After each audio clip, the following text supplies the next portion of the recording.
רעיונים מיוחדים שמצאתי מהאוצר. יכול לגלות לכם איזה אוצר. מעבר לחיילים מכל מיני עבדים מיוחדות, ושם אותם בכיס ולא יראה לאמא. תראה לי את זה. לא. מה זה הטיפות האלו? זה לא טיפות, אמא. אז מה זה? זה מים הסטוח, הספריס עליי. באונייה. שודדי ים עם המשקפת.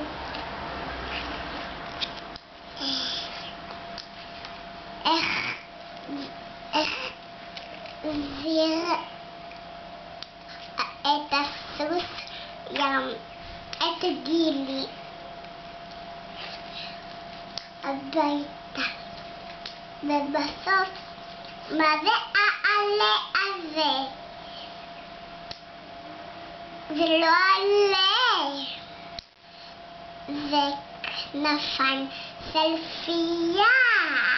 התבלבלתי, מה? שמה פיות. מה זה הפיות האלו? הם נתנו לי כנפיים שהן לא צריכות. ובסוף עפתי עם הפיה והיא נתנה אותי.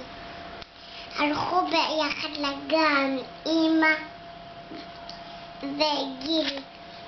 אמא, חכי שנייה, אני תפך הולך. אמא, חכי לי, אני תפך הולך. ביי. הוא יביא, הכניס לכיס והלכו לגן. עכשיו הוא פה בגן. נכון, אמא? נכון. גם את הולכת לגן? עכשיו בוא נספר עוד פעם.